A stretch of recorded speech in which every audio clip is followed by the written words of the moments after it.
Oh,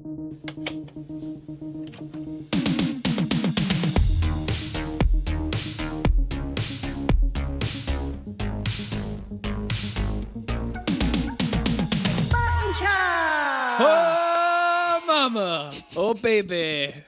Oh, mama. There it is. The catchphrase. The catchphrase is in the house. The episode has started. I'm here. I'm queer. Get used to it. I'm not. But anyway. Welcome to Button Chops, the podcast where two miserable millennials from Northern England ask, what's the crack with video games? I'm Chris. And I'm Matthew. How are you doing this week, mate? I'm absolutely fine. How are you? I'm absolutely fine as well. We're both absolutely fine. Yeah, it's just a bit cold nowadays, isn't it? Oh, it's fucking freezing. I just had to set up the podcast setup with like my knees because my hands didn't work. Is it even cold down in Brighton? Which, of course it is. It's not I Australia. thought it was like a tropical country. It's freezing, but I've just been down the seafront, so my hands actually don't work. So for like 3 hours as well. I'm sorry to hear that. I'm sad. It's -2, I think. What's the storm called? Is it called like Brenda or something? Oh, God knows. Storm Deirdre. I thought it was called Beast from the East 2, like a sequel. I thought it had a name. I thought it had like a sort of dowdy old woman's name, like Eunice. Button Chops. Storm.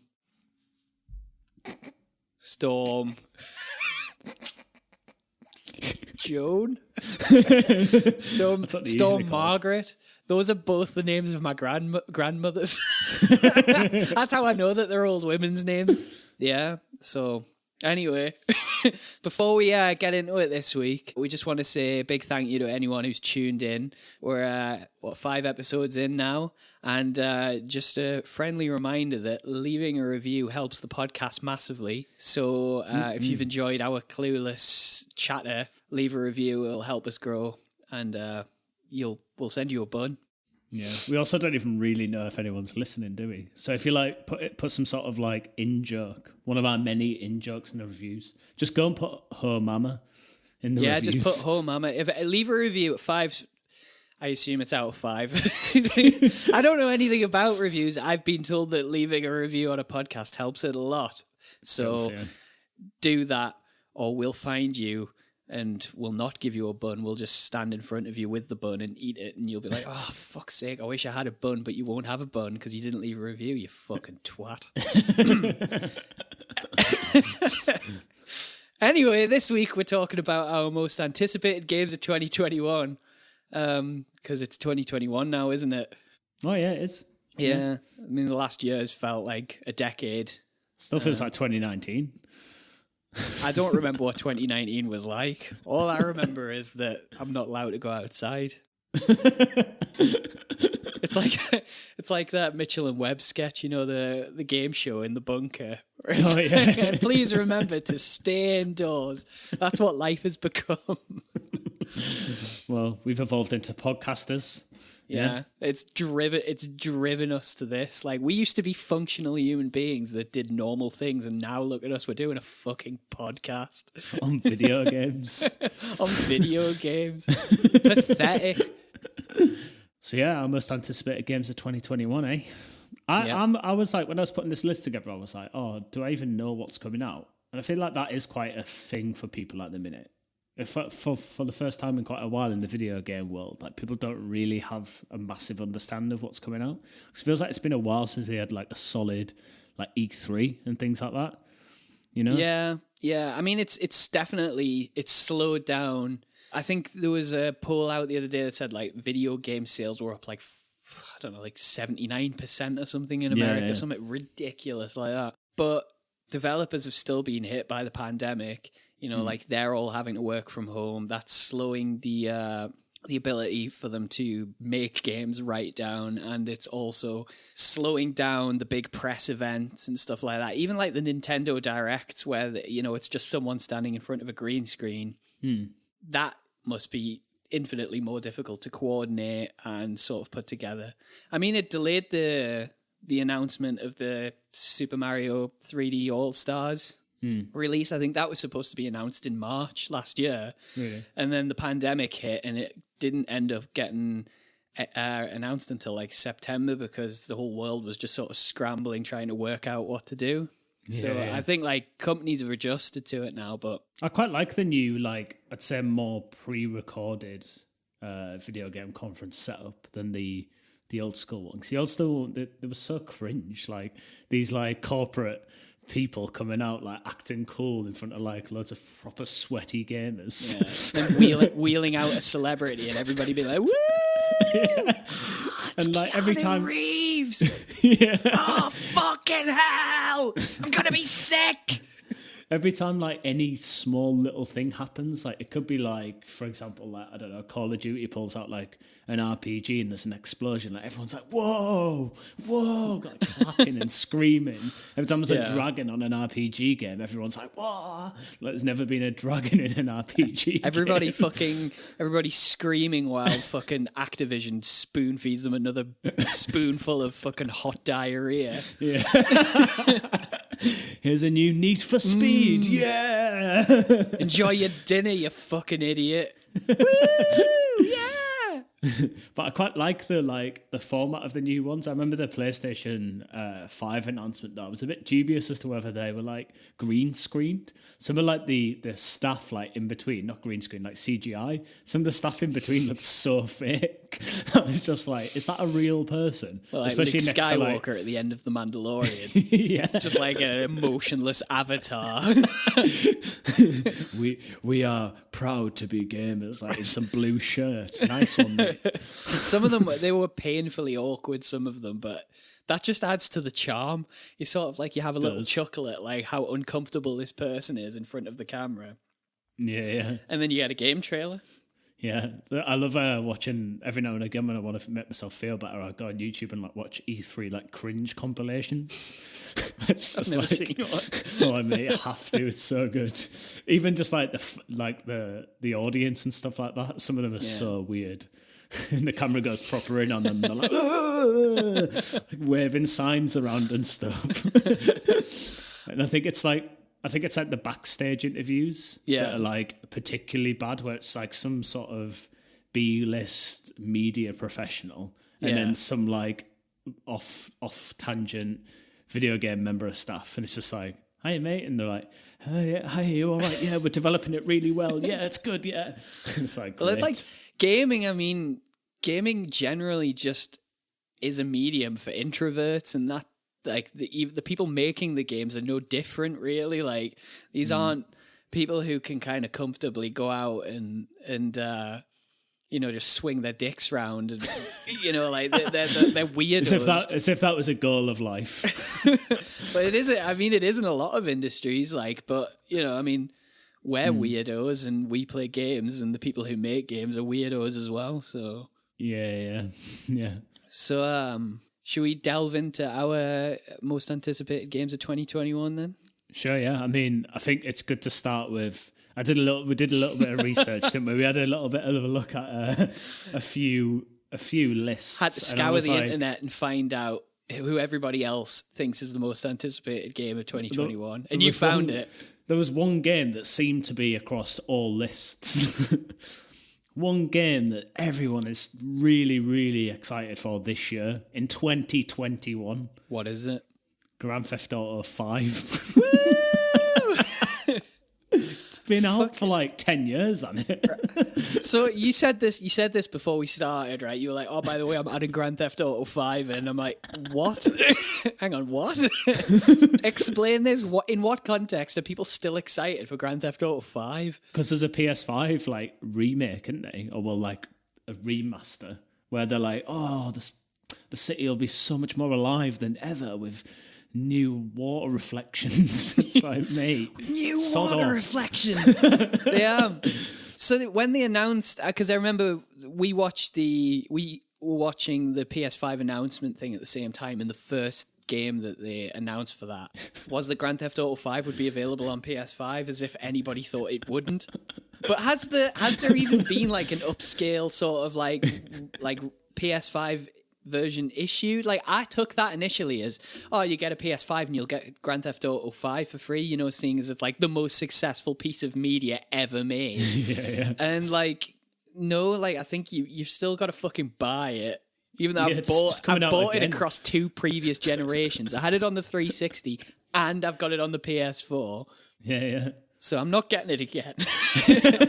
But it's ridiculous. The online Grand Theft Auto Online is still like going really strong, isn't it? Like that's like a big. I've never played it online, but it's still like a really popular online service. Like I thought it was maybe like an allusion to that, or I don't know. Do you know?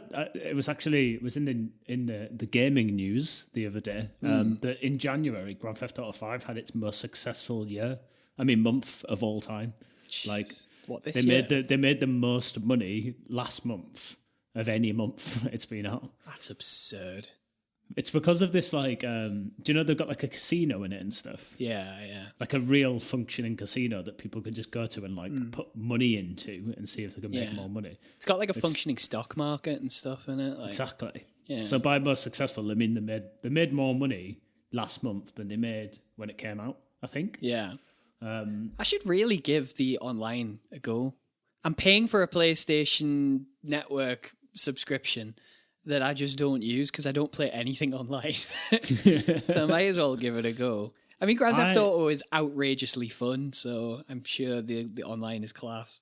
Yeah, I think it can get a bit. I remember playing it for a bit when it first came out, and I just turned it off straight away because I couldn't get enough money to get anything, and there's like people like flying around in like jets and all sorts, and the online game is like its vehicle base is like grown so much bigger than the single player game. So there's all sorts of different like blimps and stuff like that. You know what I mean? Like there's just everything. They've probably thought of everything they could possibly think of to put in that game. So when there's 64 people or whatever it is in that world, it's just nuts. There's stuff flying around everywhere. There's people doing like aeroplane stunts and going mental.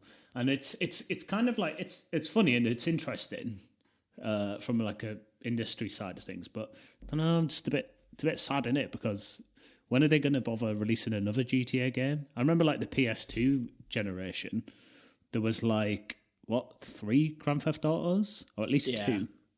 So much more work goes into them now, though, than would have needed to go into just making like Vice City and Grand Theft Auto 3.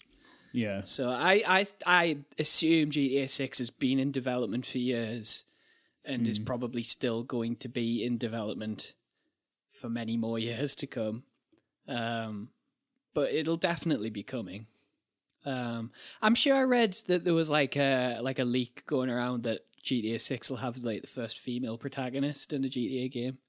Yeah, I can imagine them doing that. It's definitely happening. It's definitely coming. I mean, now that they've gotten Red Dead 2 out, there's no way the GTA 6 isn't the next game. Yeah. But I still think that's a couple of years away. So everyone's really excited for Grand Theft Auto 5. I can't wait. I can't wait to not play it. But what are we actually excited for? Well, the first one on my list here is Resident Evil 8 Village, releasing in May. Are you excited for Resident Evil 8 Village? Why are you saying it like that? Because that's what it's called. It's called Resident Evil 8 Village. Fair. Yeah, I'm really excited for it, actually. I think it was really good. I loved Resident Evil 7. And isn't it a spiritual successor to Resident Evil 4? I haven't got a fucking clue. Yeah, I believe it is.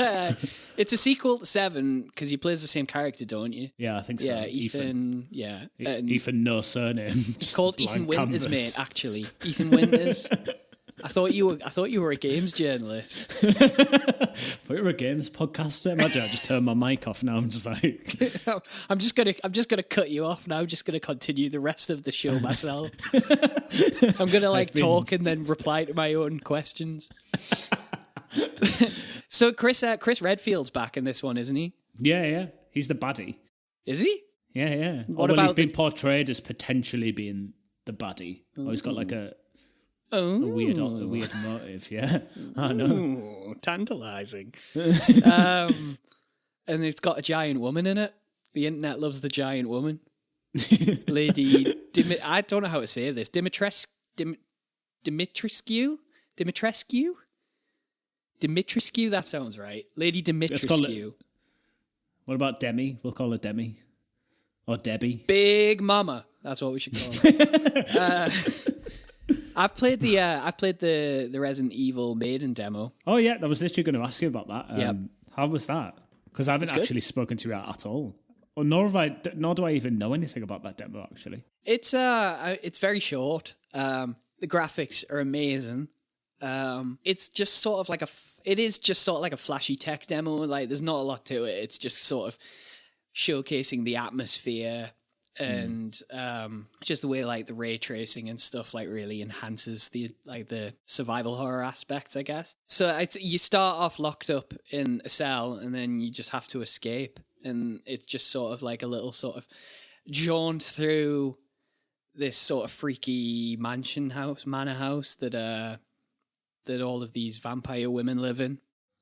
And I played it at night, and I was just sort of sat going, no, no, and then like sort of standing in a room for a couple of minutes being like, I don't want to go any further, and then eventually going on further. It was really cool. I think the game will be really good. It felt very similar to Resident Evil 7, to be honest. But I am excited for this. I'm excited for Resident Evil 8 Village. Do you think the demo's like... I remember the demo for 7, it was sort of like an extension to the story. It wasn't like a part of the main game. Do you think that's the case with that? I assumed that it was a part of the game. I felt like I was just playing like a very short snippet from an early part of the game. It's like it's very quiet and it's all atmosphere until the very end, and there is like a sort of exciting, scary bit right at the end. But overall, I think it took me like 10 minutes to finish, and it just sort of felt like it was a little chunk of the game. But I don't actually know, because we're gaming journalists and we don't know anything about the things that we talk about on this podcast. Yeah, we've been sworn to secrecy and paid off to say positive things. Yeah. With our review codes. Yeah. Capcom sent me a bag of jewels. There's a bag of sparkling, shiny jewels just to say that Resident Evil Maiden was really good. And it was. It was. They didn't even need to send me the jewels, but now I've got the jewels, so...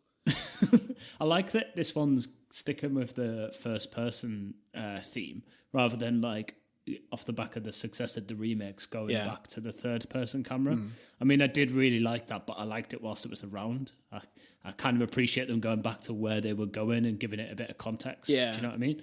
Yeah, like, I haven't finished Resident Evil 7.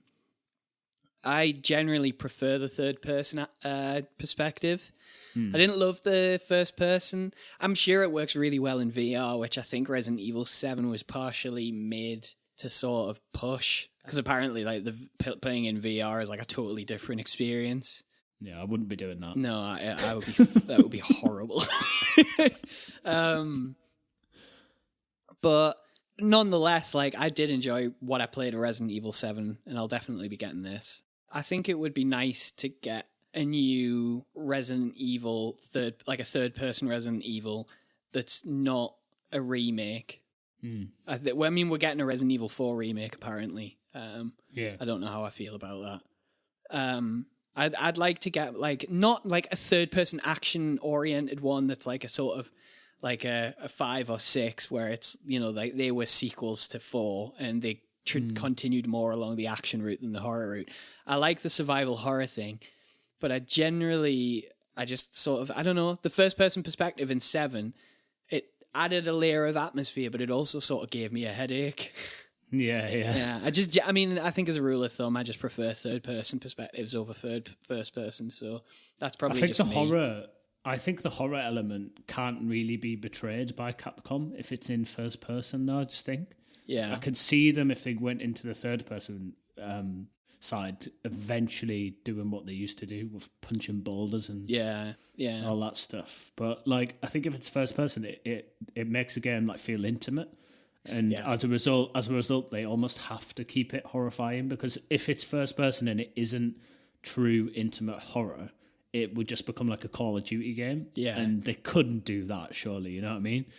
They could, but surely they wouldn't. They could, but they shouldn't. Yeah, you would hope. I mean, yeah, I totally agree with what you're saying. I'm sure for a lot of people, the first-person perspective made the game better. And it was definitely a return to form for them.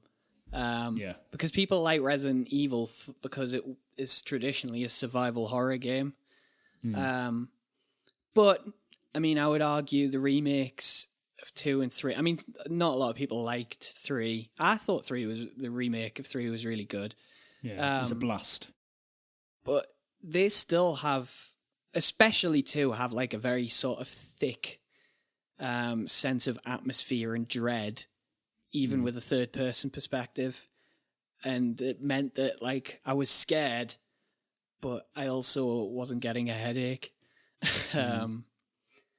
But, you know, I'm sure it'll be really good. So yeah, I think they're on a good path for now, you know. Who knows where it'll go. Maybe, like, you know, 10, 15 years' time, they'll just completely restart the entire series and do something like a Resident Evil 1 again. Not a remake, just a new telling. Yeah. And maybe then they go back to third person. But it looks like for now, this is the route that they're on for, like, at least, you know, a couple more games. And I think it's a good route, and I can't imagine them deviating too wrongly from it. Especially if they just keep, you know, remakes and stuff to third person. Yeah, I mean, it's definitely working for them, so why change it up? Yeah, Capcom have been doing so good, like, last few years. They've been doing so many, putting out so many good games, like, true to their roots. Like, Devil May Cry was a really good return to form, and I think Capcom are on good paths, so should just stick to it. Yeah. Do you remember the trailer for Ghostwire Tokyo?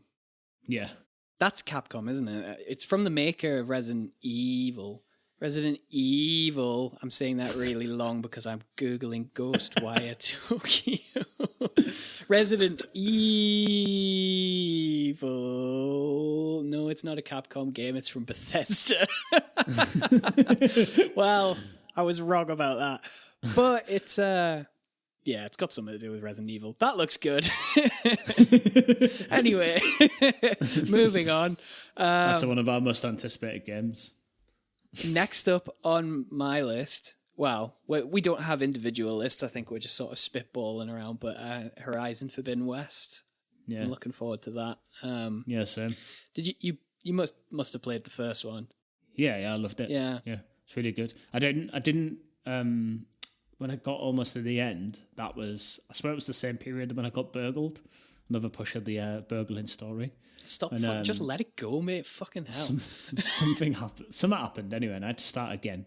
I probably didn't play it for 2 days. I had to go back all the way back to the start again.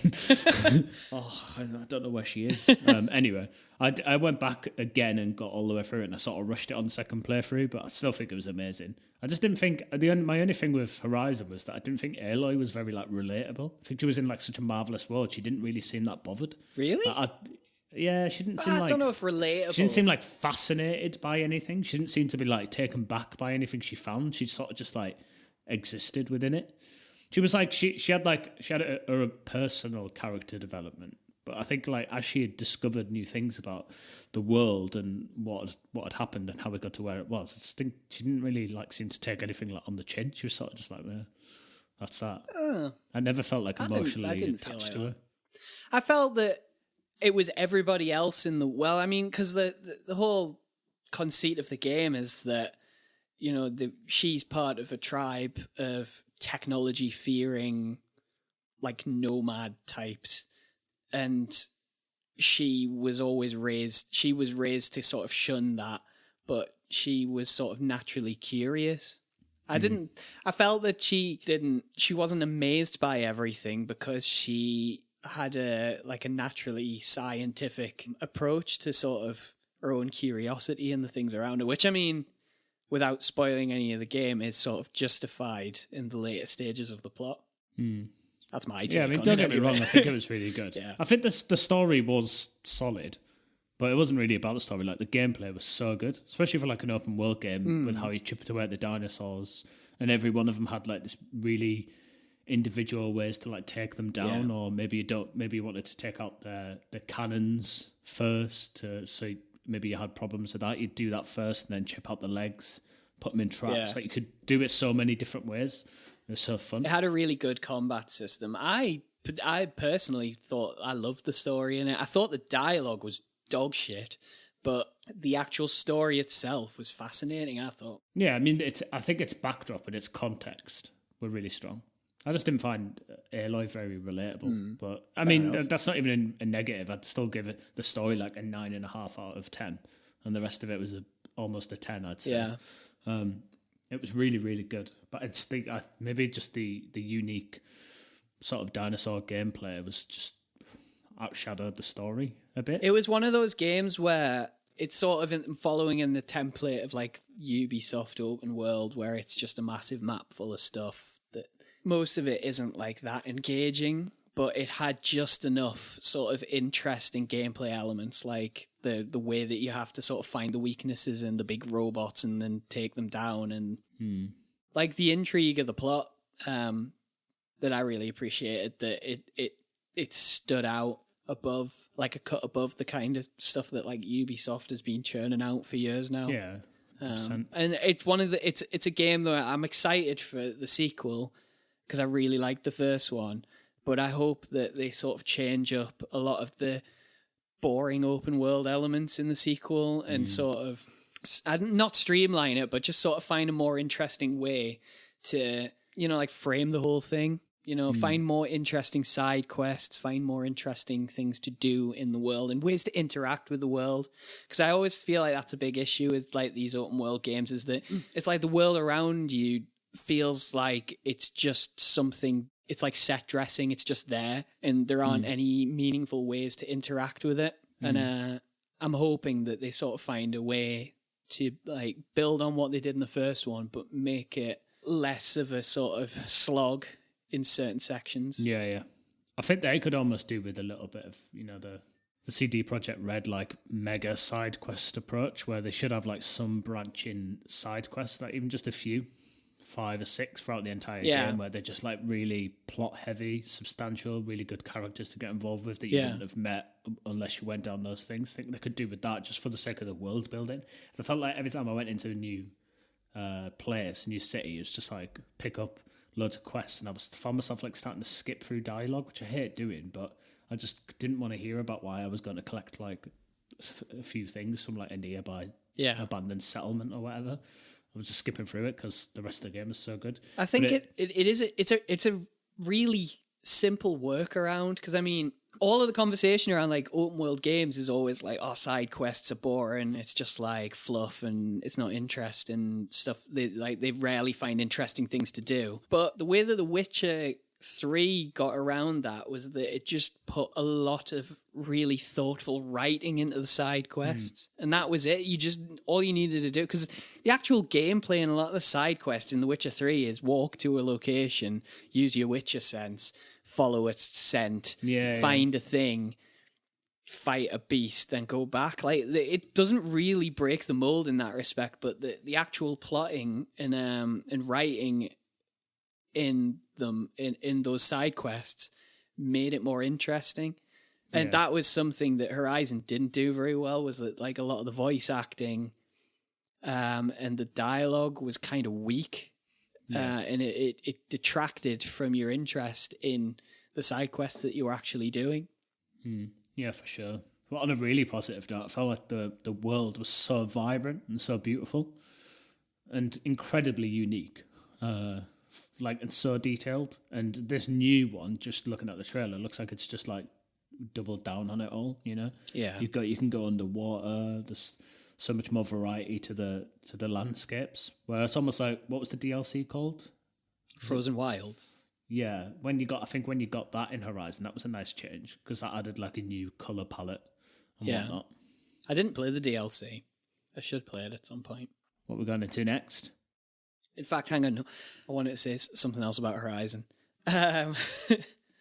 Like I think it's quite common as well in video games where you get a new sort of series come out that really like knocks it out the park and is a big hit, and it gives the developers the fuel and encouragement they need to release like an absolute like belter of a sequel. Like, I think it's very common in games that like the second one is often better than the first one. So I think that with this, I hope at least that the kind of Guerrilla Games who made it have learned the lessons of the first one and know exactly how to sort of build on what they did, but make it a lot better. Like a totally uncontroversial, uninteresting thought. But yeah, you heard it here, folks. I hope that Horizon Forbidden West is better than the first one. They made Killzone, which I really liked. Killzone, the Halo was killer, really, Killzone. Do you remember that? When it was announced, PlayStation's Halo. Like, oh, it's the Halo killer. Spoiler alert, it wasn't. I really liked Killzone 2, though. I remember having like proper blasts on that with my mates in school when we got home, and so the graphics at the time was insane, like ungodly good for that time. But then the following games were they started to just go down the same route, and the graphics stayed the same for like 10 years. So they had like a big industry changer, quite similar to what they have with Horizon. And then they did plateau off, but maybe they've got something here because Sony definitely seems to be like pushing it as, Yeah. Aloy's one of the centerpiece characters of the Sony console. Yeah, I think when it was first announced, the first one, it was met with sort of skepticism because Guerrilla Games hadn't made a game like that before. But I think the Killzone games are good, but not like amazing. I feel like they've definitely sort of found their jam with this one. So yeah, I'm looking forward to that. Next up, I've got God of War Ragnarok. Should be all right, this one, shouldn't it? Should be all right. I mean, I'm just gonna throw this out there. I don't even think this will be out this year. I would be amazed if it comes out this year. We haven't even seen anything from it yet. Yeah, it's still slated for this year, but I don't really see that happening, to be honest. I guess I'd quite like to see God of War not really show too much, though. Bloop!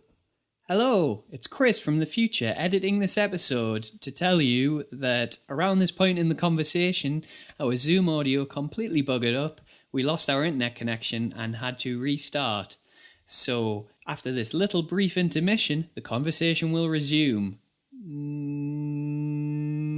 Now. One of my things with God of War, though, is I feel like they could probably get away with announcing this quite quickly from revealing gameplay to release. Do you want to take your mask off? I have my mask on.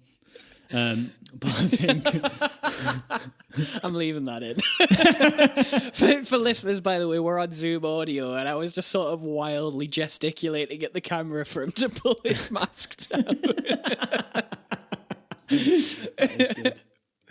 But I think God of War could get away with just announcing, like, here's what it looks like, and then it's out in like 2-3 months. Because I think the game was so widely played and widely acclaimed, and everyone knows about it from the reboot, or soft reboot, that I think they can get away with something like that. And maybe it won't be this year, but it's set for PS4 and PS5, so I can't imagine a PS4 and PS5 AAA main title coming out 2022, surely.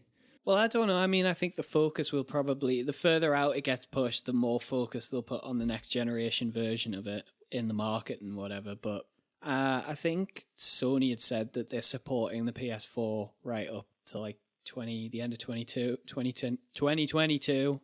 Yeah. So, yeah. I mean, I think with this one, I'm not really expecting much different from God of War, to be honest. Almost to the point where I'm actually not really that excited about this anymore. Yeah, you just know it's going to be really good. I think it's just going to be more of the same, to the point where I'm excited to see the story developments. I'm excited to see them introduce Thor. I can't imagine the gameplay deviating or the format deviating that much. I can't really imagine a huge improvement on the graphical style of it. Yeah. So I guess I don't really know what to expect, other than I just think it'll be more of the same, and that sort of dampens it a little bit for me, because I just think, well, God of War was amazing. If it's going to be more of that, like, good, because I loved God of War, but it's probably not going to match up to that sort of experience of playing the God of War reboot the 2017 God of War for the first time. Because, what's in store this time. Yeah, for sure. I mean, maybe, but maybe you don't. I mean, what if they sort of put a Last of Us 1 in this, where it's like halfway through, they switch playable characters to Atreus, and it's past a certain amount of time, and then they set the wave. I mean, they set the future for God of War to be Atreus as the main character. How about this, right? So, at the very start of the game, Thor comes in, right, with his golf club, and he smashes Kratos' head in, right? In front of a screaming Atreus. And Atreus then has to go on a revenge mission to get Thor for smashing his dad's head in with a golf club. And then midway through, you just randomly switch perspective, and now you're playing as Thor. Makes you think, doesn't it? Really. That sounds pretty good, to be fair. Really, it makes you think. It makes you think about violence and how it's bad, and how violence is so bad. And you now know that because you're being forced to play as a character that you don't like. Anyway, God of War Ragnarok. Not a dig at The Last of Us Part 2 at all. I expect this will be good. I don't really have a whole lot to say about it because personally I think it will just be more of the same, but like you said, it could totally subvert expectations. I guess we'll find out when we actually see something from it, but I think the fact that we haven't seen anything from it besides a logo and some voiceover, which made, to me, I was excited to see it, but I was also a little bit like, it felt like Sony was like leaning on Sony Santa Monica or whatever they're called, the developers of God of War, to kind of go, please give us something to put in our PlayStation presentation to get people excited. Because all we've got is GTA 5. Yeah, because all we've got is GTA 5, and we already showed a trailer for Horizon. Please, anything. One of the reasons I'm excited about this game is, I think, for the PS5 functionality of it, especially with the controller. I'm excited to see how they implement things like, if it is going to be a battle with 4, how do they implement like the feeling of lightning, of like getting shocked into the controller? How do they develop further like what was already pretty solid feeling of like catching the axe, the Leviathan axe, when you're throwing it and you get it back? Because that was a really solid thing for me. I think they have such a really good attention to detail at Santa Monica that I think they could really develop those things out with the new tools. I hope the PS4 port doesn't hold it back, but I don't think it should. No, well, that's the thing though. It's cross-gen, so the differences between the two are going to be minimal. And I think if you want to have an idea of what God of War Ragnarok's going to play like, I would probably look to the PS5 performance update of God of War, because I've noticed that I started playing it. I just played like half an hour of it and then put it down, and it was great. But I've noticed this in a lot of the performance updates for PS4 games to PS5. You will notice the sort of differences in like the haptic feedback, but they're not like huge, like monumental changes. And because it's coming out on PS4 as well, I think the differences are going to be minimal. Like, I don't see this as a next gen God of War. I see this is a sequel to the first one. It's probably going to be largely the same, and then the next one will be a fully next gen version of it. I don't know what that will look like. But I can't imagine that this one is going to be a huge step up, to be honest. Yeah, for sure. It does seem like with this generation, I mean, maybe it's the COVID stuff and the fact that like people are really struggling to get consoles. But it does feel like with this generation switchover that there's a bigger lag between like truly next gen games and like and just seeing like polished performance upgrades. And the marketing around the game seems to be really heavy on like, oh, this is coming out and it's now 60 frames a second rather than 30. Yeah. And I don't think I've really seen that very heavily before in previous generation consoles, because I feel like they just sort of cracked on a bit more and got the next lot out. I think it was mainly in the PS4 era where we saw like remaster culture, where it was like tons of games coming out, like anything. Like developers just putting games out that weren't even like massively critically acclaimed, like 7 or 8 out of 10, and just remastering them as like collections. I think it's more to do now with the just the amount of work technically that it goes into sort of building a game now, because I mean, like the worlds and stuff that you see in modern sort of AAA titles like God of War are like, they're so detailed, and that just naturally just takes longer. Yeah. And as well, like something I kind of mentioned in our Games of the Generation episode is that we're only seeing incremental technical changes between consoles now. You know, like there isn't a huge graphical jump what we've seen from PS4 to PS5, because the PS4 by the end of its life cycle, like the graphics looked incredible on it.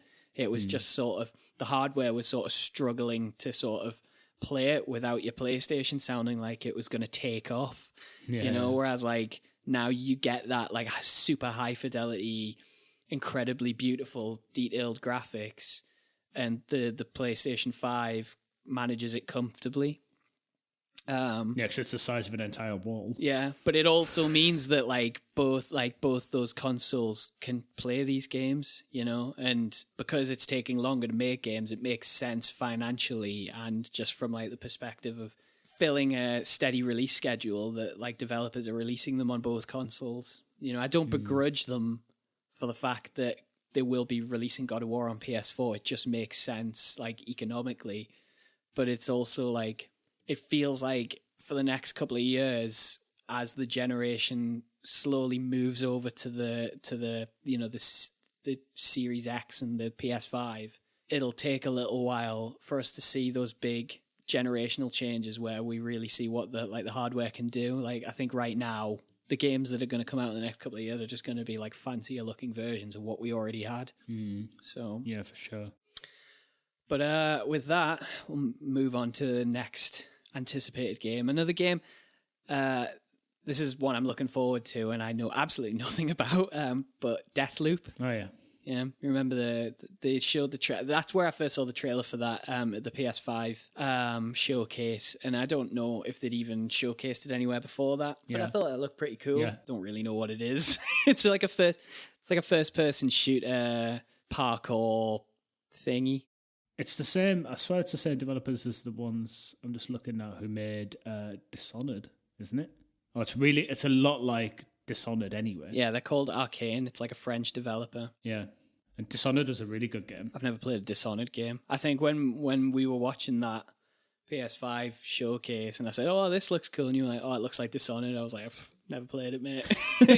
What's You'd that? really like Dishonored, actually. It's like, I mean, we're not going to go into about Dishonored because that's not one of our most anticipated games of 2021. But it was one of the first games I ever thought like was a true like sandbox and sort of potentially sort of inspired Phantom Pain to a degree, because it was like the approach to something like an encounter would be like a wide open like playground of like, do you go over the top, do you sneak in from the top of the building and go down, or do you go through like the vents in the bottom of the building and sneak your way up?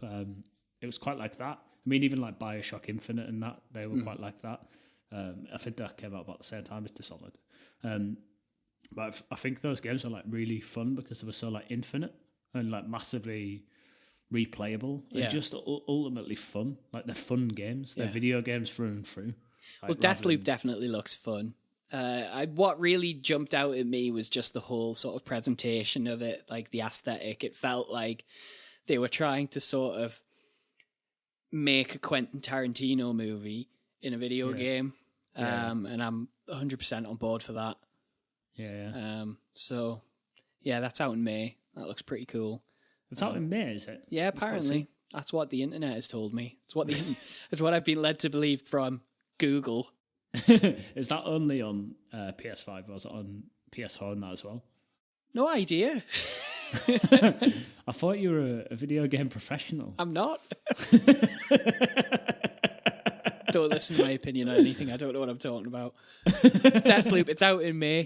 If you've got a PS5, you'll be able to get it. If you don't, fuck knows? You might be able to get it. You might be able to get it. I don't know. Why don't you fucking Google it, man? Well, we're a video games podcast or something like that. Fucking hell. Next up, Returnal. This was one that you specifically wanted to talk about. Yeah, this one seems very mysterious. It could turn out to be an absolute disaster. I mean, its name is a disaster. The trailer, I saw the trailer for it. I was like, oh, this looks really cool. I thought at first, like initially, my initial thoughts were like, is this like an Alien game? Like it looked like it could be sort of playing around with the sort of more action orientation of like Aliens. But then the more I get into it, it's clearly not. And then the logo came up at the end of the trailer, and I just laughed out loud. Returnal. Hands down the worst name for a game I've ever heard. But it does look good. Yeah, I think it seems to be touching on some like pretty unique concepts. It's a roguelike. Yeah, it is. But it's got these it's got this time loop sort of thing. It's quite linking back to that death loop, where apparently when you die, you sort of like cross some sort of boundary of time that changes your entire game world every time you die. But it looks really polished for something that could have those kind of mechanisms. It's a PS5 exclusive, so it's like a technically fully next-gen game, just by virtue of the fact that it's only coming out on the PS5. But, I mean, just to explain for people who don't know what a roguelike is, it was a genre that was sort of spawned in the early 80s by, as you might have guessed, a game called Rogue. And the whole sort of conceit of that game was that it's like procedurally generated environments, and you have to get through all of them in one go. And if you die, you get sent back to the very start. Very similar to a very popular game from 2020 called Hades that a lot of people played, myself included. And it's that Hades especially sort of, it made because I mean, my initial reaction to hearing a roguelite explained is, oh my god, I don't want to play a game where when you die you go back to the very start. But what Hades did really well was going on runs and dying was part of the point, because each time you would get stronger and you would get more upgrades, and also the story development was built into that entire loop. Yeah. So I think if Returnal can do that, and I was watching a video, like a video preview of it, and they were saying that the developers were specifically trying to make a game that felt like it was infinitely replayable. I think if they can pull that off and build the upgrading system and all of the replay value into encouraging players to go on repeated runs and just sort of savor the fact that the failure and getting killed is kind of part of the enjoyment. I think that it will be a really good game. Yeah, I like the fact that, I mean, I don't know, because it could come out and this could be like a side scroller or something like that, but it looks like it's like truly got AAA polish. And there hasn't been any roguelike AAA games, you know? They're usually reserved for like indie studios. Yeah, I haven't played Hades, but I played Dead Cells, which was a lot like that. And they didn't have story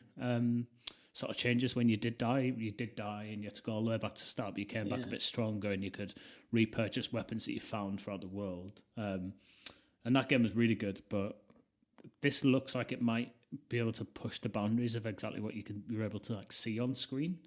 In that context of like repurposing a world every time you die and giving you something entirely new, you know?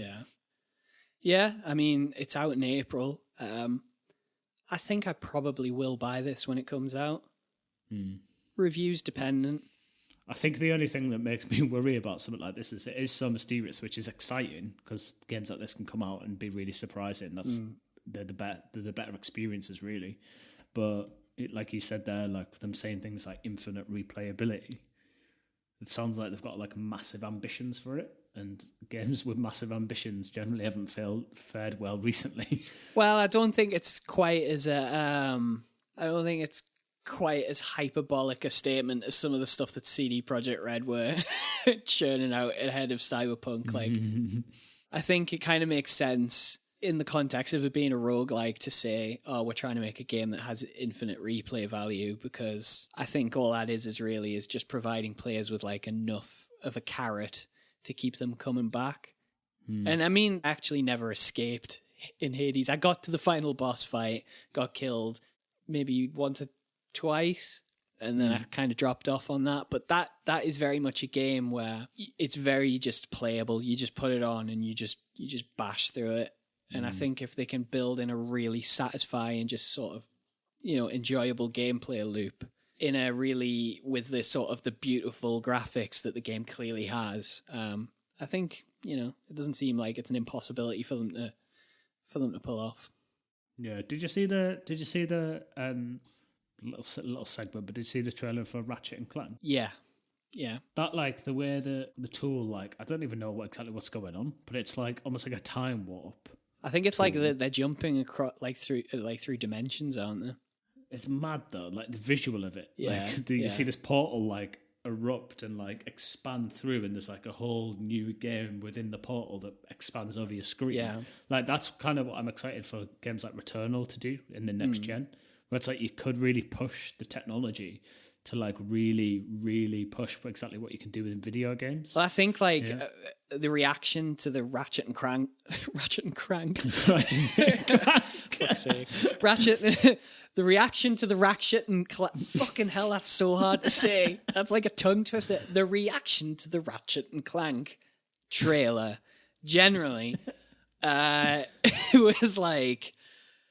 it was a true showcase of what like the solid state drive on the PS5 could do, because I mean that is the big notable change with the next gen consoles, is that they've got these like super fast SSDs in them that allows them to just sort of massively cut down the loading time. And I think if you try to play put that sort of thing where you like at the press of a button, you're loading in an entire new level instantaneously. Yeah, it's part of the gameplay mechanic as well, not just a loading screen. Yeah, you couldn't do that on current gen hardware. That's what, that's the kind of thing that the next generation is built for. Yeah, I was watching there's a YouTube channel I really like, a guy called The Democracy, who does like a lot like Souls content. Sometimes watch him on Twitch, and he was saying, and he pointed this out to me, and I was like, oh, that I never thought about that. But when you're playing a game like Last of Us, especially, like Naughty Dog games are very notable for this, where there's like a mini cutscene where you help like a character over a wall, or you give someone a boost. Like that's a hidden loading screen. Like they're there to like, it takes you out of the game for a minute, and it tricks you into thinking that you're still playing the game by making you press a button or whatever. But actually, what that is it's loading the next part of the map. Yeah, and like I think that is the sort of thing that I want. Like we're gonna see phased out of the next sort of generation of games, where it's like you want to have the hardware utilized in a way that actually takes advantage of the hardware and cuts out some of the trappings of like previous generation games that like were kind of annoying and slowed down the gameplay. Like I always feel like moments like that just take you out of it, because that's literally what it is. It's taking you out of the game to allow the game time to load the next bit in. Yeah. So yeah, it's very exciting. I mean, I'm actually really up for playing that Ratchet and Clank game. Never really been too into it, but just for the sake of like seeing exactly what the PlayStation like goes through on pretty much a launch game, it'd be amazing. I've never played a Ratchet like that. Really? No, they're all right. There are one of them is free on the PlayStation Plus collection. Thing for PS5 owners. Did you know that I've got a PS5? Have I ever mentioned that? I probably haven't mentioned it. I've got a PS5, just so you know. Yeah, but can you imagine like something like that, like sort of moving over to, like a Dark Souls game, something like that, which could link into the next game maybe. Like a Souls game where the boss sort of has some sort of like time power, where he has like a move that could like push you through the worlds that you've already played through, like a complete world traversing boss fight. Yeah. Like that's the kind of power that the next generation has, because it could process the entire game all at once and move you through it at an instant. So there's so much potential for stuff like that, which is like really exciting.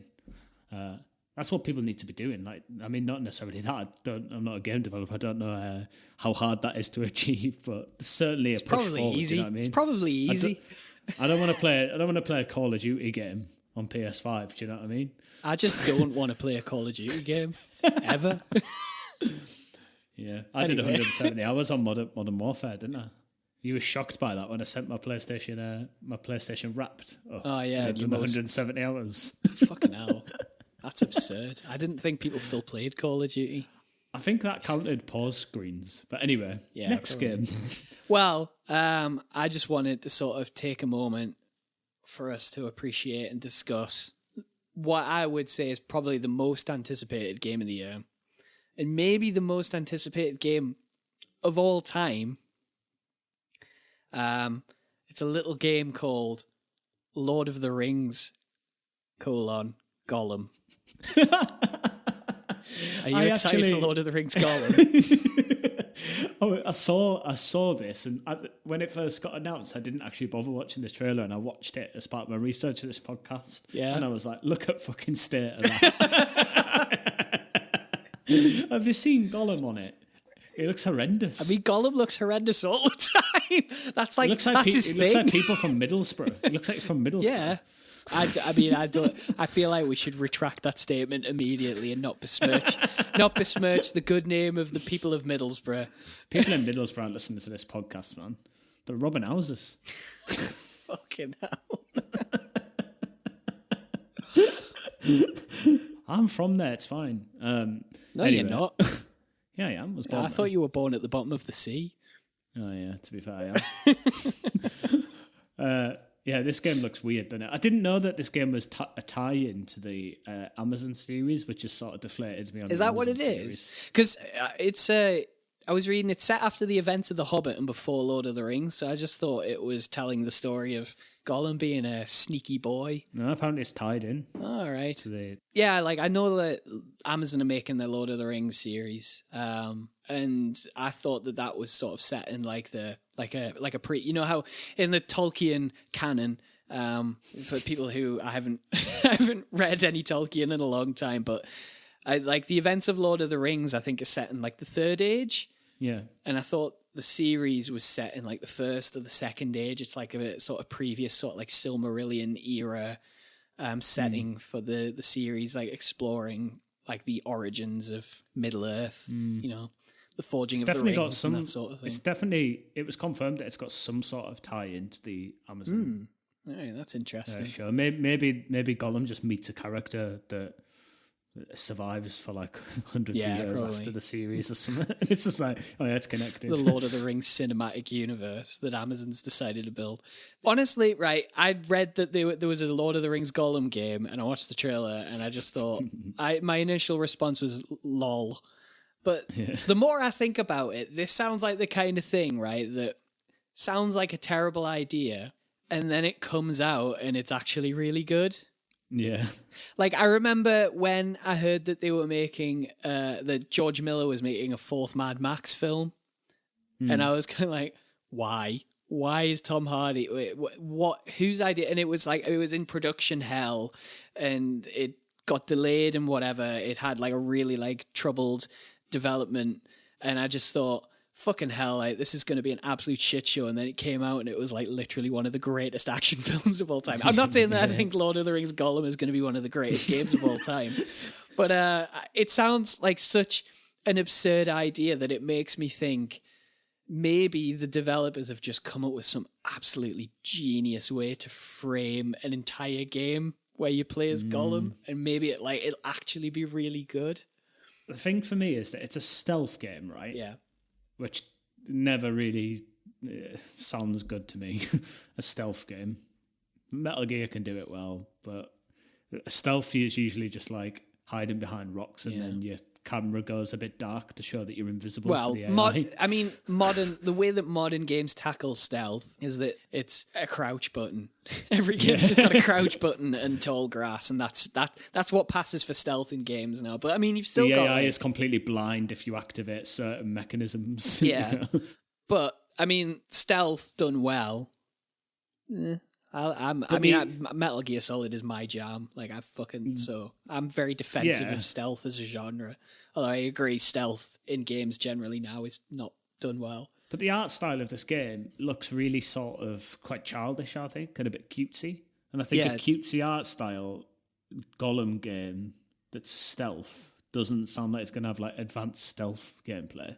It sounds like a game that they're going to try and sell to kids of the new Lord of the Rings multiverse. You know? I don't know. I don't even know if I've seen like there's a cinematic trailer. I don't know if there's been any gameplay reveals yet. So I don't know. I like how you brought it up as like sort of a joke, and we're like, is this really? And now I'm defending game? It. now I'm like, leave Gollum alone. It might be good. It might be one of the best games ever. Well, it could be. You didn't know about Mad Max? I don't even know on what planet I could justify comparing Lord of the Rings Gollum to Mad Max, but by God, I'll do it. That's a unique hot take on this podcast only. We're full of them. It's why people just keep coming back. They can't keep away. We've got these piping red hot takes. Why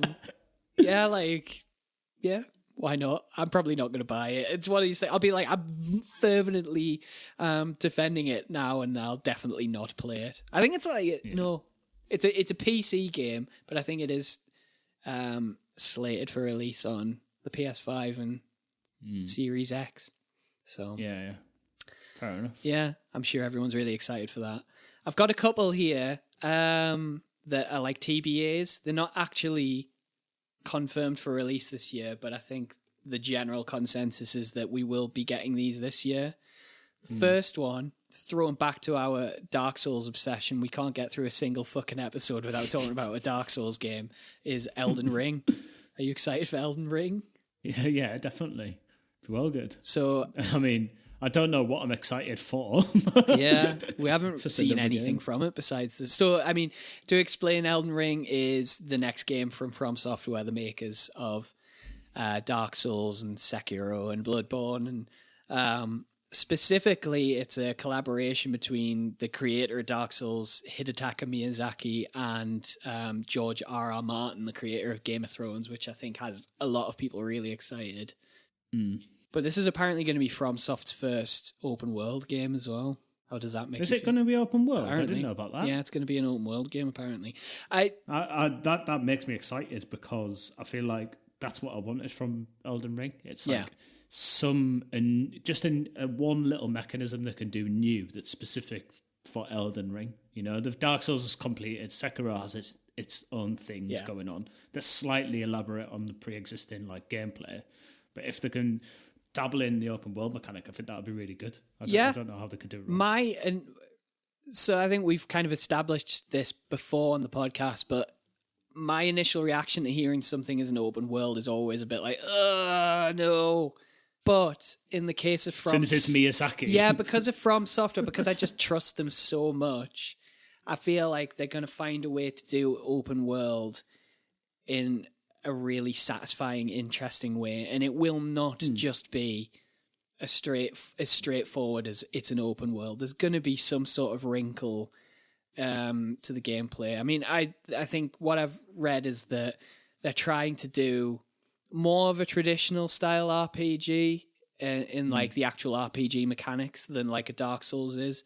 They're exploring, like they've said that they're exploring RPG elements that like the Dark Souls games didn't do. So it's not just going to be like another sort of medieval swords and sorcery type slashes, like hack and slash games like the Souls games are. There's going to be more to it than that. But it's definitely like in the way that Sekiro retained the DNA of like Souls, it's going to still have that. So I'm very interested to see what this is, and I hope that it comes out this year. Yeah. I mean, they haven't made a single misstep yet. No, not yet. Even slightly. Yeah. Well, apart from Dark Souls 2. Favorites. Yeah, but even that was still good. Still good, but it's not as good as the other ones. That was when they weren't brave enough though to try anything like outlandishly new. You know, they were just like, oh, let's change the way you recover your full health bar and stuff like that. And Miyazaki wasn't involved in that one. And he is my god. I worship him. Every day I get out of bed and I stare myself down in the mirror and I just say, God, I wish Miyazaki was my dad. Yeah. Yeah, I'm excited for Elden Ring. It's not really a lot to say about it because we don't know anything about it. But hopefully we'll. I'd quite like to see it. I'd quite like to see it be I think so anyway. My opinion on this will probably change all the time, but I'd quite like to see it try to have a bit more of a character focus, quite like what Sekiro's done. Yeah. And not because I want that from FromSoft games moving forward, but just because of George R. R. Martin, I think. It's like, yeah, I'm very intrigued to see how his influence sort of shapes it, because obviously he's a very sort of plot-driven, character-driven. I mean, he's a writer, obviously.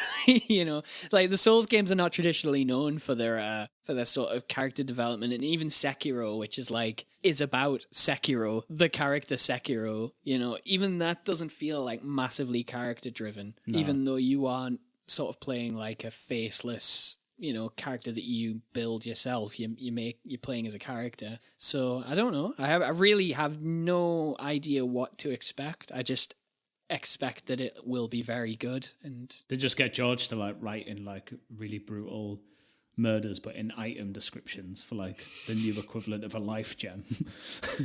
Oh, I can't believe she died 7 generations ago. I read it in this item. Yeah, nice one. That's something I'm most excited for. All the reading that I'll get to do. Because that's the thing for like anyone. I mean, if you're still at this point of this podcast and you don't understand Dark Souls or anything at all, you're probably a bit lost. But I think the thing about Dark Souls historically is they've hidden a lot of their lore and really fundamental plot points in item descriptions. Yeah. Well, not hidden. They've deliberately done it like that. But I can't imagine, you know, like something story focused and as obvious and as Hollywood as potentially like a George Martin plot line. Yeah. Being written into like how Miyazaki seems to prefer to tell stories. So I'm interested to see how they come together. Yeah. I'm sure they're going to be fine. I'm sure they'll come together with like something quite unique. Yeah. I mean, if I could hazard a guess, because I don't really think it's been sort of announced exactly how much input George R. R. Martin has, but I think it will be very much a Miyazaki project that George R. R. Martin has had some, you know, I think we'll have like the lesser of the input. You know, I think it's going to feel more like a Souls than it is going to feel like a Game of Thrones. Yeah. It's just going to have a really bad final season then. Actually, no, that was D.B. Weiss and David Benioff. Did you not know that? D&D hacks. I think they should both be hanged. And then I'm going to start a petition and have them reshoot all of the 7th season. And I'm going to write it. What are you laughing at? Anyway. Yeah, and then the next one I had for to be announced, because again, it's expected this year, but it might not actually materialize, is Breath of the Wild 2. So it is on February 21st, which this might go out after that, possibly. Will this go out after? I'll just get my calendar. I don't know. I have no idea anymore. I have no idea. I'm lost. Yeah, so February 21st, this episode will be out after that. But February 21st is the 35th anniversary of Zelda. And last year, Nintendo made a big song and dance about Mario's 35th anniversary. So people are expecting this year that we're going to get a big reissue of all of the 3D Zelda games. And that we're going to get Breath of the Wild 2. But I think the expectation is that we'll be getting the reissues of the Zelda games sometime in March, and then Breath of the Wild 2 for a Christmas release. But nothing's been confirmed, and I think maybe with the pandemic, like that could throw a spanner in the works, so we might not actually see it this year. But I was about to ask you, are you excited for Breath of the Wild 2? But you don't even have a Switch, so you you won't play it. I might get a Switch again for another week, just to play it, and then decide that you don't really finish it. But I don't like it. I didn't really try and fight anyone, but I don't really like it. Just come up with like some completely pointless criticisms. maybe that'll be my thing. I just don't I don't like Zelda. I'm so cool. You are cool. I think you're cool, regardless of whether you don't like it or not. I'm excited to see what they do with it, but they've already released the trailer, haven't they? And it looks like it's still in the same engine as Breath of the Wild. Oh yeah, I mean it's definitely. I think it's going to mostly function in the same way. I think. Do you think that's quite old though? Do they not need to make it a bit new? It was a Wii U game, wasn't it? Well, it was I mean, the first Breath of the Wild was developed as a Wii U game, but I think the development ran over. It took longer to develop, and by all accounts, it obviously doesn't run all that well on the Wii U. So it was kind of, I think its release was pushed back, and it was marketed more as a launch title for the Switch, but it did come out on the Wii U. The graphics, the appearance and stuff, the way it's a sequel to Breath of the Wild, and I mean it makes sense that they would make a sequel to Breath of the Wild because it's hailed as the best game ever made by a lot of people. Yeah. And people don't really play Breath of the Wild. People don't really go to Nintendo for, stunning, fucking 4K graphics the way that you look to, you look to Sony and Microsoft for that. Nintendo is very much about the quality of the gameplay. That's not to say Breath of the Wild doesn't look beautiful, because it has a beautiful graphical style, but it's, it looks very, it doesn't look anywhere near as impressive as some of the stuff that Sony and that are churning out. Oh yeah. I have absolute faith that it'll be a really good game. What I've heard is that apparently Nintendo said that a big influence on the gameplay for Breath of the Wild 2 is Red Dead Redemption 2. So really? Yeah, I don't. They didn't really kind of delve into any specifics in how it's influenced it, but I think they said sort of specifically, I think in the open world design and the mechanics of the open world. So Link's just gonna trottle around really fucking slowly. Yeah, I think he's and stare at his horse's balls as they drop and rise. It's gonna have giant horse testicles. It's gonna have really graphic animations of Link skinning animals, and I don't know. You can probably kill prostitutes. Can you kill prostitutes in Red Dead? Are there prostitutes in Red Dead too? Probably. There's that. You can get the nice women to give you a bath. You think Link will be able to have a bath in Breath of the Wild too? They're not prostitutes. They're just hygienists. Yes. Professional cleaners. Yep.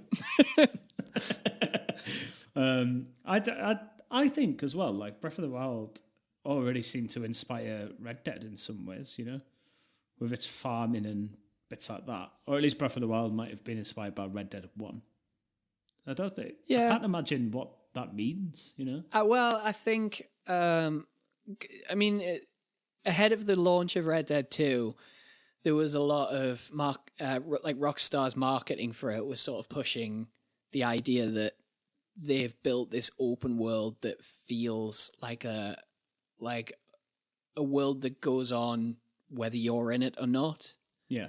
And I think that's probably what they mean, because Breath of the Wild is very much about the open world experience. It's about just being in an environment that exists independent of you, and that it's all about the exploration. So I imagine that's kind of what they mean. Yeah, maybe they could ramp that stuff up a little bit. But I think that was one of the things that I really liked about Breath of the Wild. It was there was that kid in, I can't remember what the village was, who had the weapon quest. You had to bring him the weapons. It's a side quest. And I always remember he always used to get up at about 8 o'clock in the morning. But I used to get there about 6 in the morning. I'd be like, fucking little bastard isn't awake. And I had to sit and wait for him. And then every morning he'd wake up at 8 o'clock and then go see his mate, and they'd run up and down the street. And then they'd go back to bed. I have no idea what you're talking about. I put 100 hours into Breath of the Wild and I don't remember that at all. That but I think that is Breath of the Wild for me redefined open world games. I think it made the modern approach to open world games that you see in other titles like Assassin's Creed and stuff like that look really hollow. because it just laid down a set of rules and allowed you to manipulate them in any way that you want. And there was really, for the most part, something interesting to find pretty much everywhere. You know, you can just run through the map and just keep yourself occupied by like finding interesting things.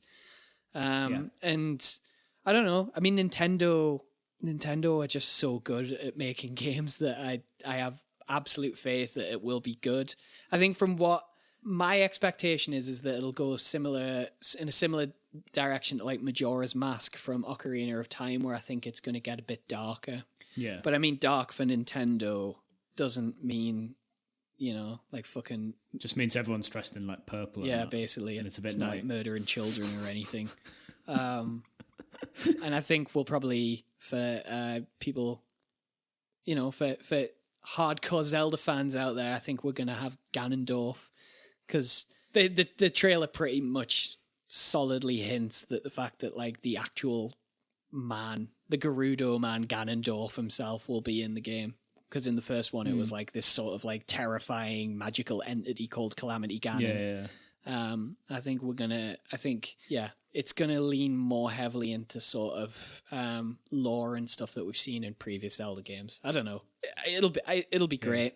Yeah, I'm excited to see where it goes. I'm more excited for an HD version of the Wind Waker to come out on the Switch, because I basically bought a Switch thinking, I'll get all of the, you know, Nintendo will do all of the HD reissues that they did for the Wii U. They'll put them out on the Switch and I'll get them. And they haven't released any of the ones I wanted, which was the Metroid Prime trilogy and the Wind Waker. And now there's like, I think there was like a trademark, there was a leak patent document that showed that Nintendo had trademarked the Wind Waker and Phantom Hourglass in Australia, pretty strongly hinting that I think we're going to get the announcement for the Zelda HD collection. So that is coming very soon, and I'm way more excited for that. So yeah, nice one. I'm excited to see where it goes. Yeah. Well, sure. I'll play it and then I'll tell you about it. Cheers, mate. Yeah. No worries. We'll do a pod where I just listen to you go, Zelda's proper good, like Ganondorf's in it and that. I've got to say, mine, like, you should get a Switch again at some point. I really honestly feel the Nintendo Switch is one of the best consoles I've ever had. And as it stands, I mean, it does have a lot of games on it, but it doesn't have a lot of games particularly that I want to play. But there's just the stuff it does have that's really good, like Super Mario Odyssey and Breath of the Wild, is just amazing. And I think like over time, because we're, you know, at some point we're going to get Metroid Prime 4. I think there's like been long-standing rumors that the Metroid Prime trilogy is going to get released at some point. That they've already got the port and they're just sitting on it. So I think that's going to coincide somehow with the release of Metroid Prime 4. I think when you get to that point and you're getting all of the reissues of the classic Nintendo stuff and the new stuff that they're doing, I'll talk about this when we talk about what else we've been playing, but I've been playing on, I got Super Mario 3D World with Bowser's Fury. Oh, yeah. And I just think like the creativity of like Nintendo titles in general just makes owning a Switch just totally worth it, even though you might not be getting like the consistent volume of games that you're getting, like, you know, on like sort of Sony and Microsoft stuff that has a lot of third-party support. Anyway, that was my TED talk about Nintendo Switch. I really do want to get one again. I need to get a PS5 first, though, and then I'll get a Switch. But I had to sell it. But there's quite a few games on it, like even outside of the Nintendo mainstays. Like there's a game called Octopath Traveler, which is like a Square Enix game. A couple of games like that I really want to play, which are actually just exclusively on Switch. Yeah. Xenoblade Chronicles and stuff like that. Untitled Goose Game. Yeah, I had that. Did you? Is that only on Switch? Nah. It's across everything. That's coming out on PS5. 60 frames per second. Oh yeah. Goose Game, 60 frames a second. Can't fucking wait, mate. Well, that was it. That was the most anticipated games of 2021. It's time to move on to this week's Steve, which is what we call. We in advance of this agreed that this segment is called This Week Steve. I will not budge on this. That is what it's called. I'm making this a thing. This is where we discuss what else we've been playing or watching this week. It's This Week Steve. Matthew, what's your This Week Steve? my This Week Steve.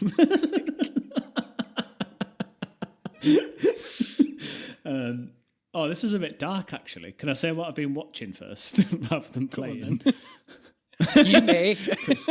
I don't want to go Zelda to what I've been playing. Jesus. I've been watching Attack on Titan, a new season. Never watched it. It's so good. Yeah? It's amazing. It's got to the point now where it's settled right into one of my favourite shows of all time, period. How many seasons is it? It's really, really good. 4. But there's a lot of episodes, but they're only like 20 minutes long. It's proper annoying because every time it starts, it's got these like epic anime war themes, and they change quite a bit. There's like, I think season 2 had like 2. And every time you start an episode, if you binge it, it starts with a 4-minute long like intro, and then they've got like an outro as well. And it's like, for a 25-minute episode, it's like, how much story am I actually getting between them? Well, that was something like, because it's anime, isn't it? Yeah. So growing up, I had a sort of phase where I was like really into the idea of anime, but when I would sit down and watch it, I wouldn't enjoy it. Like, I really desperately wanted to like Dragon Ball Z, and I remember putting it on, and you'd be like, what, like a 20-minute episode like that, and about 60% of every episode was made up of 2 characters standing at either end of like some landscape, just going like just screaming at each other, and I would be like, is this actually entertaining me? Like, nothing's happening here. There's like 2 really muscly shirtless guys shouting at each other. And I think that has become so deeply embedded in my idea of what anime is that it's totally deterred me from like ever delving into other stuff, even though I know that like there's some like genuinely great stuff out there that I should give the time of day to. Yeah. I mean, Attack on Titan's it's a little bit more grounded. I'd say it's like an entry point anime, if there's anyone. Yeah. I'd say like anime purists don't like hearing anyone talk about Attack on Titan because they're just like, there's loads better than that. Like, what, you like Attack on Titan? That's not anime. That's just cartoon Game of Thrones or whatever. Yeah. But it does have like its anime tendencies, and the main character particularly is insufferable, which makes it quite difficult to watch.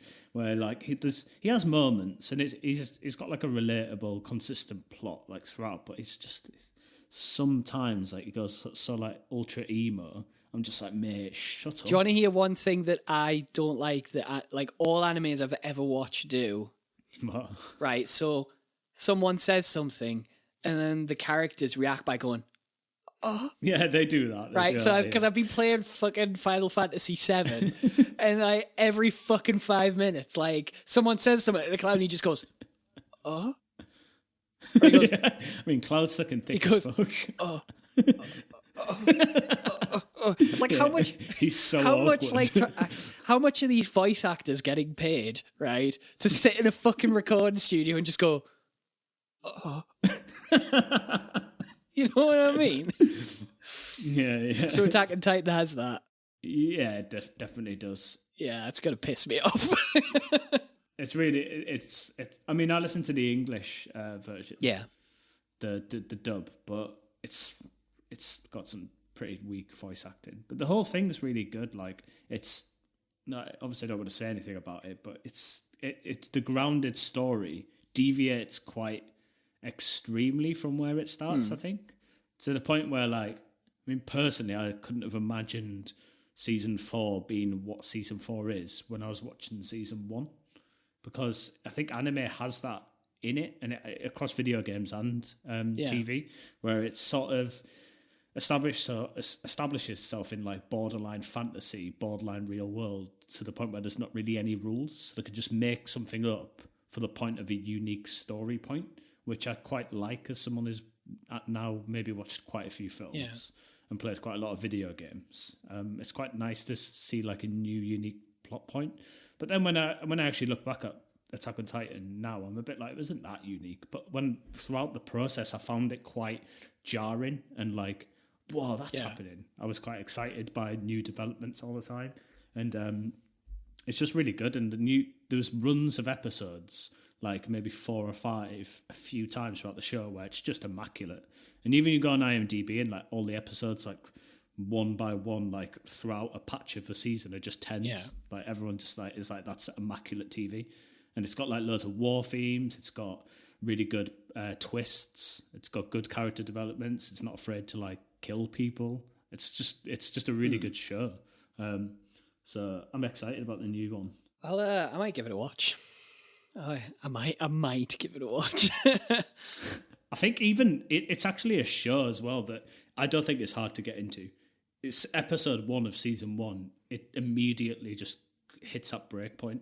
It doesn't like take ages to get into it. It's like, this is what the show is. Like, do you wanna find out about these things? You know, and you'll end episode 1 being like, do I like that or not? It's only 20 minutes. Yeah, fair enough. I think that is always a deterrent for me. Watching new stuff is when series are like an hour long and you don't know if you're going to get into it. And then, you know, sometimes some people will be like, oh, give it like a few episodes, like you'll get it. And it's always a little bit like, am I going to hate this? I've got to watch 4 hours of it to work out whether I like it. But if it's like 20-minute episodes, I don't really mind as much about giving it a go. So, yeah.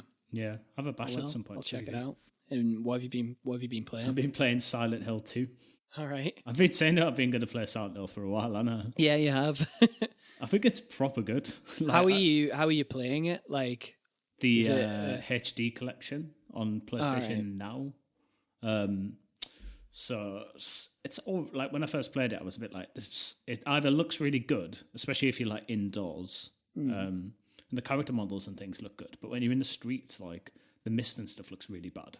Was it originally PS1? No. Or was this a PS2 game? Silent Hill 2 is PS2, yeah. So I'm not playing Silent Hill 1. I'm just playing Silent Hill 2. And it's the combat and stuff's awful. The controls are fidgety. The actual fighting is pretty bad, but I don't think it's really the point. You can just avoid them anyway. It's survival horror. You've only got like a plank of wood anyway, or this where I am. Yeah. Picked up a few bullets and that, but that's it.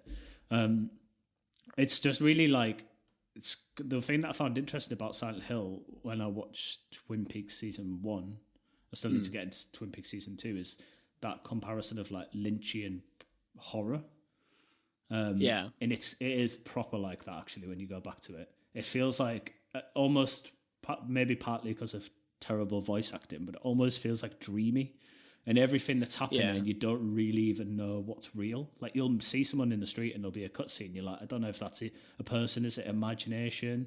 What's going on? And I don't know where the story's going in Silent Hill, and I'm excited to see. But I know that it's a lot of it is about like reflecting on his own mistakes and his own his own evil in a sense. I've never played any of the Silent Hills. They were another sort of game that came out when I was young. And I was too scared to play them, so I didn't. But yeah, they're still scary. Just with you saying that there, that's made me really want to. I didn't know, but all the like enemies are actually like figments of the character's like imagination and why he's done certain things. So I believe that he cheated on his wife, and I don't know where she is. He's actually kept to Silent Hill to look for her, but she might be dead. I don't know. And some of the creatures are like mannequins. So it's like women's bodies, but they've got like legs coming out of the neck. And they're like twisted forms of women because that's sort of how he sees the female parts of his life. Because he has guilt around being attracted to other women. It's quite like it's quite well thought out, I think, especially for like an old game. And the atmosphere is thick, especially like if you just get in the buildings and stuff and just ignore the streets and the terrible mist. Like it's thick and it's terrifying. Yeah.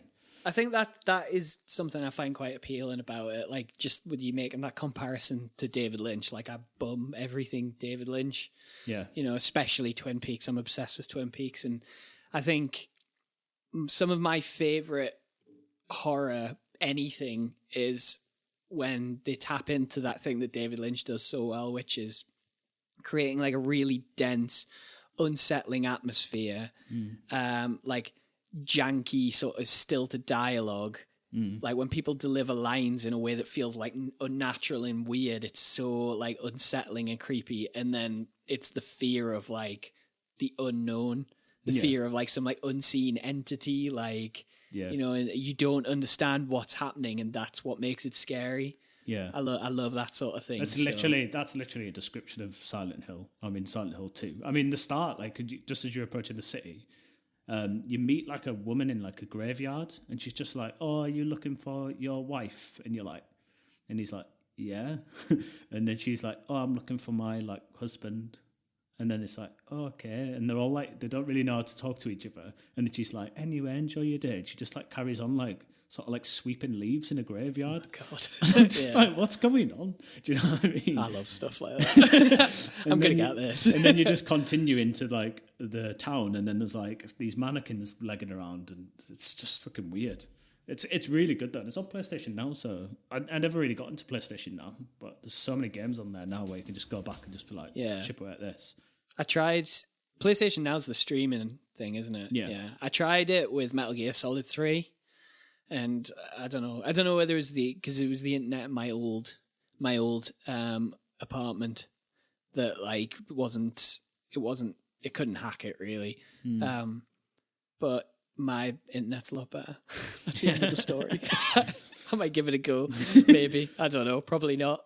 But I'm glad I've got back in. I'm glad I finally played the Silent Hill games, and I'll definitely get through them, because I was holding off for like the reboot, but obviously that sort of got canned, and that was a Kojima thing.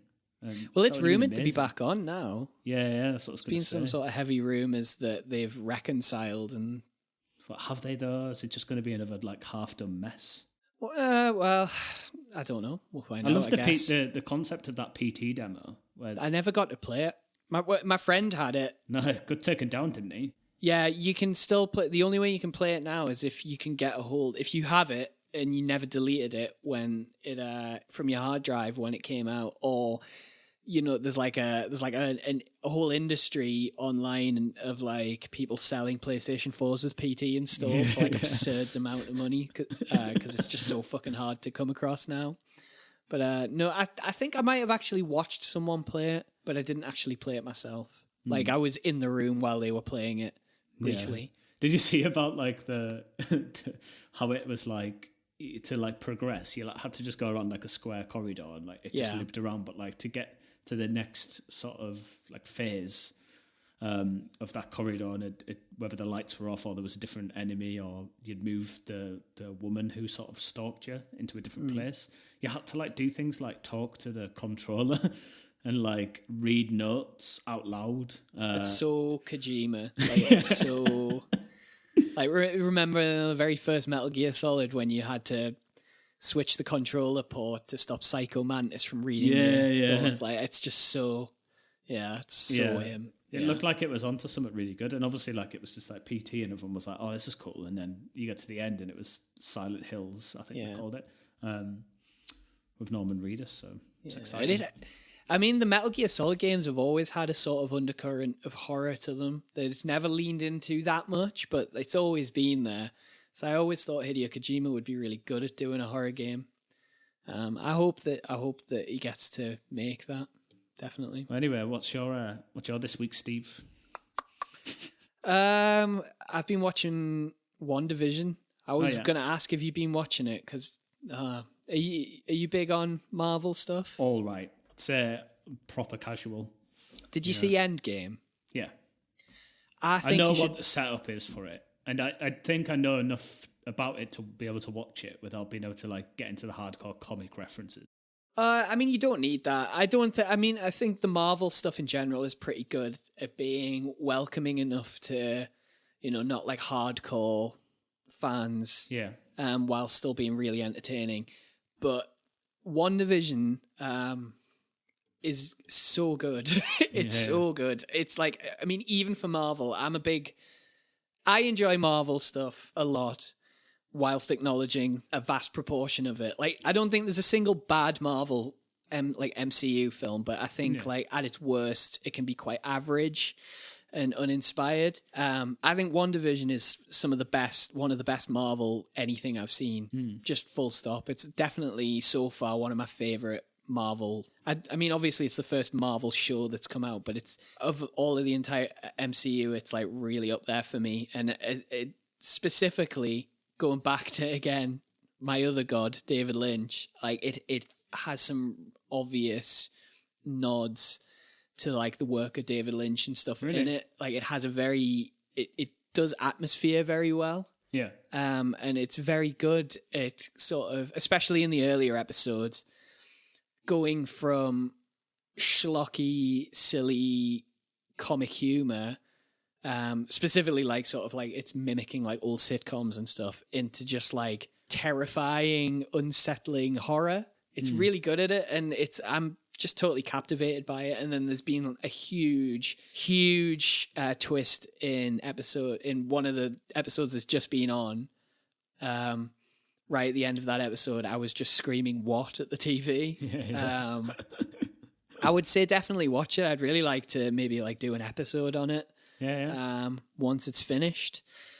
But yeah, that's been great. And also, I bought a Nintendo 3DS secondhand off of eBay, and I've been playing Super Mario 3D Land. I've seen on our Instagram. I got like a bundled 3DS secondhand. It came with Super Mario 3D Land, one of the Super Mario Bros games, like the new ones where it's like a 2D, 3D side scroller, and Super Mario 64 DS, which I had on my original DS when I was a kid. Yeah. And it also came with Dora the Explorer. I can't remember what it's called. It's a Dora the Explorer game. Obviously really excited to play that. Super Mario 3D Land's fucking class, though. Yeah. I love Mario. I think that I read a lot of stuff online, people like sort of knocking the 3DS, like the 3D on DS, the stereoscopic 3D. Yeah. I think it's brilliant. Yeah. It rinses the battery life on it, but I'm very much enjoying it. And I also, like I said, I got Super Mario 3D World, the reissue for the Switch, which is like a spiritual sequel. Well, it's a sequel to 3D Land. Yeah. But obviously without the stereoscopic 3D, because it was originally for the Wii U. Yeah. And that's come bundled with this brand new, sort of like mini side game, Bowser's Fury, which looks insane. I haven't played it yet, but I'm looking forward to playing that. So these are like Mario games that came out, 8-10 years ago? Something like that. I don't know the years that they came out. No, 3D Land, 3D Land was it was sort of like the first hybridization of like classic 2D Mario with 3D Mario game mechanics. So it's like mini linear, obviously with it being handheld, like the levels are quite short, and it's like linear 3D levels that have all of like the trappings of like classic like 2D Mario. So like you get like mushrooms and fire flowers and stuff, and if you get hit by an enemy, then you turn into like a tiny little version of Mario, and then and it like at the end of every level you have to jump on the flagpole, and if you get to the top, it's got all of that stuff that like the sort of like 3D Mario games. Charm. Yeah, they sort of like jettisoned all of that like from like 64 onwards. And then the first one was 3D Land, which came out on the 3DS, and then the sequel was 3D World for the Wii U. The sequel was 3D World for the Wii U, which like nobody had Wii U, so they've reissued it on the Switch. And first impressions is I don't like it as much as 3D Land, because the thing with 3D Land is that it uses the 3D on the 3DS really well to give you a sense of perspective of where you are. It's like fixed camera angles, which typically is quite hard in a 3D environment to sort of work out where you're going to land if like for a platformer. Yeah. But with 3D Land having a sense of 3D space because of the 3D effect on the screen, it works really well. Oh, I feel that's like interesting. I'd sort of lost with 3D World, but the main reason I got 3D World is because it comes with Bowser's Fury, which is like, I think is again, it uses like the game mechanics of 3D World, but it sort of crosses it over with Super Mario Odyssey, and it's like a big sort of sandbox world where you run around, and periodically throughout the game, for some reason Bowser has turned into like a giant like kaiju type monster that rises out of the sea and chases you around the map, like raining like a hail of like fireballs on you, and you have to like, and it's kind of like similar to say like Mr. X in like Resident Evil 2, where he'll just appear and he'll just come after you, and then you might get away from him, and then he'll disappear for a while, and then he'll just come back and he'll just complicate the map. Like it feels like very sort of experimental. Like like they've released a work in progress of what we can expect from like the next full 3D Mario game, and it just looks really interesting. I only got it yesterday, so I haven't had a chance to play it yet, but I'm very. It looks fucking cool. So. And you've been burning Mario games over the last like. I've discovered that I absolutely adore Mario. And I think like growing up, I had like Nintendo consoles. Like I had a GameCube, I had a DS. I kind of skipped over the Wii and the Wii U. I never really, I always thought like when it came to platforming, like I liked Crash Bandicoot and wasn't that into Mario. As if they're the opposites of each other. But in my mind, it was like Crash Bandicoot and Mario. They were the big platformers. Yeah. But just trying to kind of justify the cost of buying a Switch by playing all the Mario games. I've just kind of done that over the last year, and like I'm fucking obsessed with Mario. It's so good. It's so good. Nice fun. I don't really think I've ever been into a proper Mario game, apart from like I played them as a kid. Yeah, but I wouldn't really say I was like too hardcore into it. I mean, who is that? That's the thing. Maybe sometimes like me with Bowser's Fury in the 3Ds. I don't know, but people aren't too into it. There's not much to get into. You just let yourself go into it. It's just classic video gaming, isn't it? To a degree. Yeah, I mean, in terms of like plotting and stuff like that, it's non-existent. But you don't need that, because the thing with Mario is you feel like you're immersing yourself into just pure creativity. Like that is the thing that really strikes me, especially so with like Super Mario Odyssey, Super Mario Galaxy. They're just insane. The endless creativity that goes into the level designs, like things will just happen that just make you smile from like ear to ear. Mario, I think, is really the only game I can think of that I've played in like the last God knows how many years that I've picked up and I just grin when I play it. Yeah. It's just pure enjoyment, and you don't need like flashy writing or super fancy graphics, even though the graphics in the later 3D Mario games especially are really beautiful. Yeah. It's just pure joyous fun. Yeah. And it's a really nice way to sort of relax while the world outside is burning. Yeah, sort of what video games are always meant to be, I guess, isn't it? Yeah, and absolutely. Mario was one of the founding fathers of the video game culture we now have, which is more predominantly in big, strong men on the front of video game boxes and elaborate stories that you have to relate to and cry at and stuff like that.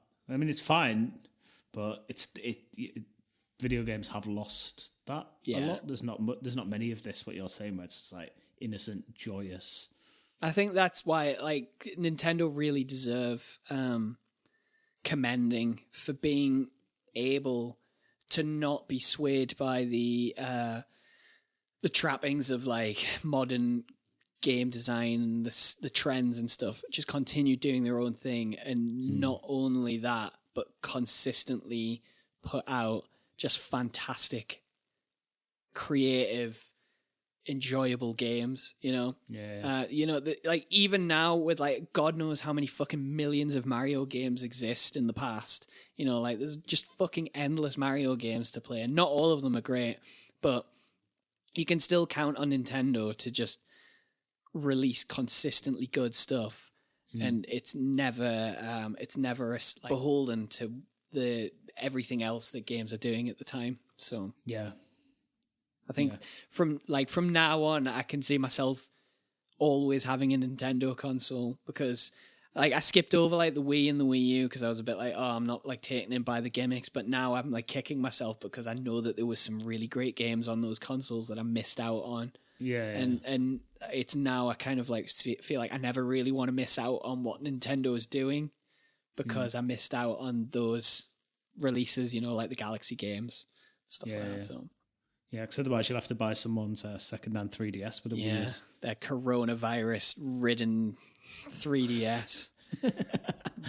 Furiously disinfect it, probably. I don't know. What was is that this avatar? I saw that photo you put on. So, did he not delete his data and he left a photo of himself? They hadn't formatted the DS when they sent me it, so it came with this app on it that I must have got from the Nintendo eShop called like Face Scribbler or something like that, and because the DS has a camera on it, and it would basically like take your face and put it on like a little animated like avatar, and it was just filled with the faces of like these terrifying looking people that were made even more terrifying by the way that like the pixelation had like contorted them into like these uncanny valley monsters. So I put like a picture of it on my Instagram with like, I bought a DS off eBay, and it came preloaded with a picture of the Zodiac Killer on it. So good. Yeah, but I formatted it. They're not on there anymore now. That's sad. Anyway, I think that'll do it.